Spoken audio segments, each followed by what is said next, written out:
শিল্পীদের ভালো জিনিসগুলোই প্রচার করবেন, খারাপ যদি টুকিটাকি থাকে সেটা না হয় ঢেকেই রাখলেন নিজের পরিবারের মতো করে।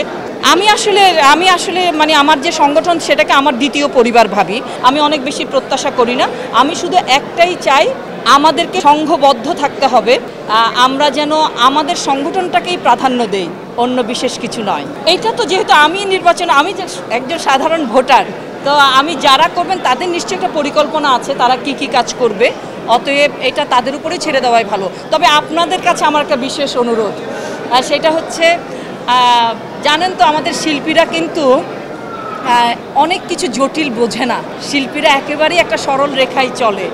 অতএব শিল্পীদের সম্পর্কে আপনারা যদি কোনো কিছু শুনেন, দয়া করে আপনারা, যেহেতু আমাদের সাধারণ মানুষ আমাদেরকে অনেক ভালোবাসে, আমার সারা বাংলাদেশের মানুষজন আমাদেরকে ভালোবাসে, অন্তত মানুষের ভালোবাসার জায়গায় দাঁড়িয়ে আপনারা সাংবাদিক ভাই বোনেরা শিল্পীদের ভালো জিনিসগুলোই প্রচার করবেন, খারাপ যদি টুকিটাকি থাকে সেটা না হয় ঢেকেই রাখলেন নিজের পরিবারের মতো করে, ঠিক আছে? এটাই একমাত্র চাওয়া আমার কাছে। রাজনীতিতে জড়ানো এক জিনিস, আর রাজনীতি সচেতন কিন্তু আরেক জিনিস।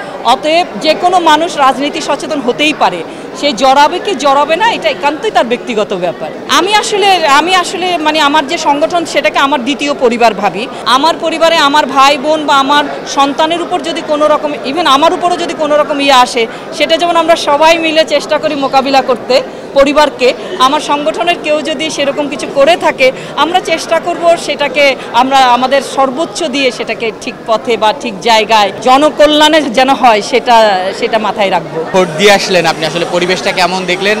পরিবেশ অত্যন্ত ভালো, এত চমৎকারভাবে মানে কাজটা করছেন, মানে আমি তো প্রতি পদে পদে মনে হচ্ছে বিশাল কোনো একটা জায়গায় যারা করছেন তাদেরকে একেবারে আমার মানে অন্তরের অন্তঃস্থল থেকে অনেক ধন্যবাদ। চমৎকারভাবে সবকিছু হচ্ছে। টানা সপ্তমবারের মতো বেস্ট টিস্যু পেপার ব্র্যান্ড হিসেবে স্বীকৃতি পেয়েছে বসুন্ধরা টিস্যু। না, আমি বলেছি বারবার আমার কোনো অতি আশা নেই, আমি জানি যে প্রচুর সীমাবদ্ধতা, আমার ছোট্ট একটা দেশ, আমার বাংলাদেশটা এইটুকু, আমাদের এত প্রত্যাশা করা ঠিক না, আমরা আমাদের সীমাবদ্ধতা জানতে হবে। তারপরও আমি সবসময় চাইবো যে সব কিছু ভালো হোক। না না না, আমরা অনেক পিছিয়ে আছি, আমাদের আজকালকার ছেলেমেয়েরা আমাদের কাছ থেকে অনেক বেশি জানে, সেটা আপনিও জানেন। আমাদের অনুজরা ওরা ডিজিটালি অনেক বেশি স্ট্রং, আমরা কিছুই জানি না, আমরা এখনও অ্যানালগ জায়গায় চলে আছি, হ্যাঁ মানে পড়ে আছি।